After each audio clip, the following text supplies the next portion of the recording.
Hey everyone, this is Betsy from Legos and My Louie. I want to record a quick video talking to you guys more about the business side of blogging. I have a lot of content I want to share. This is going to be the fastest, most efficient, most full scope way that I can kind of show you some of the tools that I'm using and stuff that I know that works. So I'm going to go ahead and share it here. The thing I want to talk about today is tools for competitive research.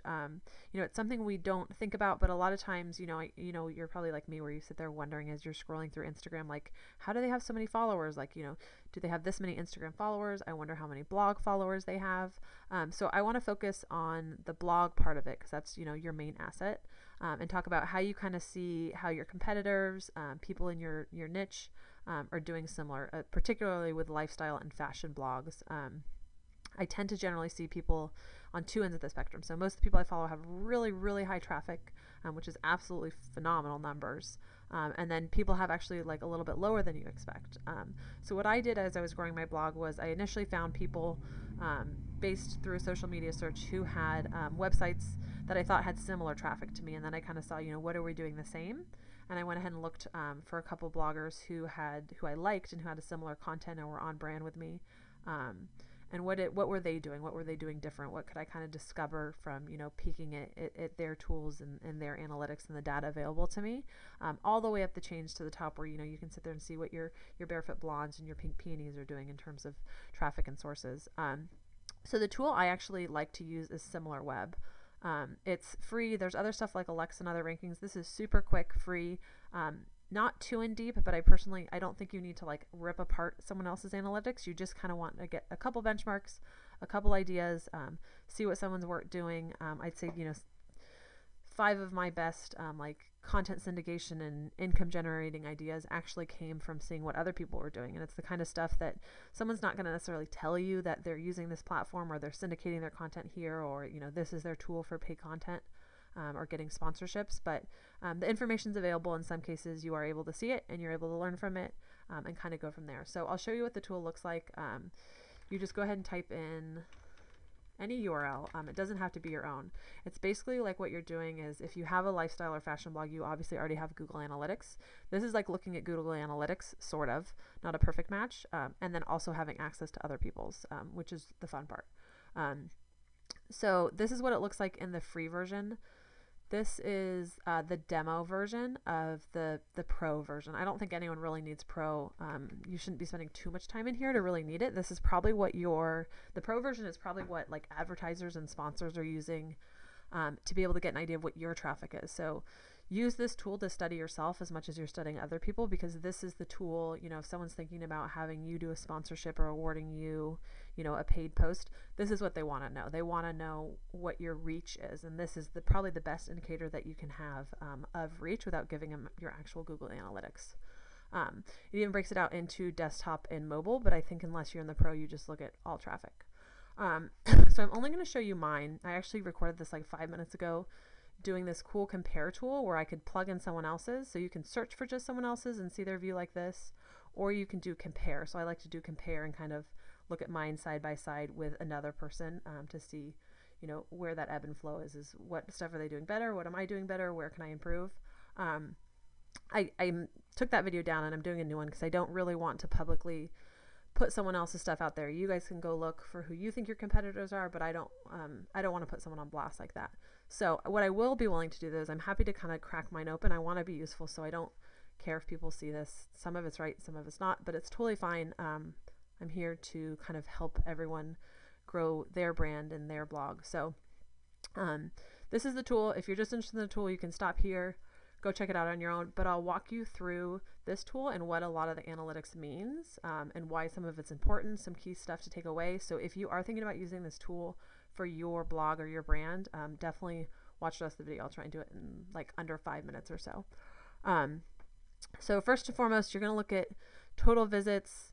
It's a little bit low, give or take, but let's say that for the most part, it's roughly on par. Average visit duration. This is a good thing to look at when you compare. It means how long is someone looking at your content.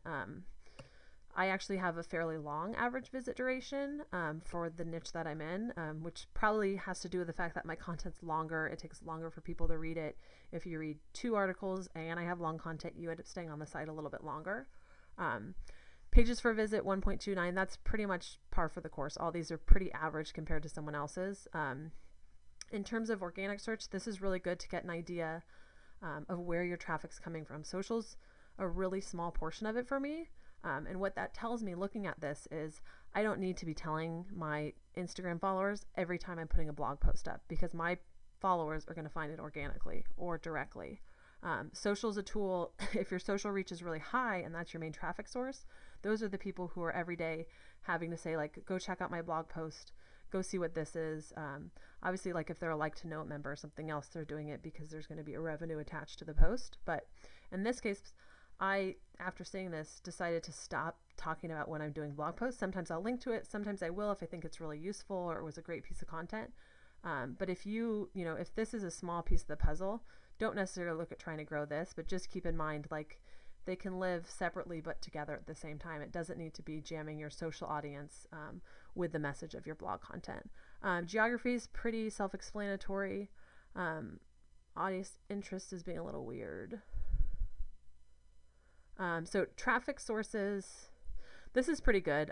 You'll see, like, this is pretty accurate. I don't do much direct mail, referrals, paid search, organic search. So it's basically this, just in a different format.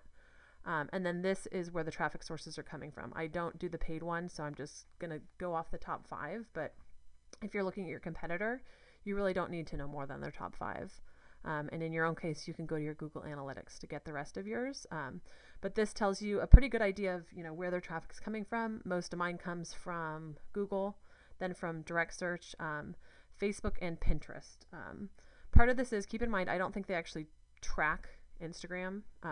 Facebook is huge for me, so that this is 100% accurate. Facebook is the best platform for lifestyle and fashion bloggers to syndicate their content. It's phenomenal, and it's overlooked because we are all thinking to be on Instagram. And in another video, I'll show you what I've done with Facebook, and it's a phenomenal traffic source for me. Same with Pinterest. I'm not nearly as apt in Pinterest as I am in Facebook, but the traffic I've gotten from Pinterest is insane, and that's a completely underutilized tool. I got that traffic by default without even trying, really.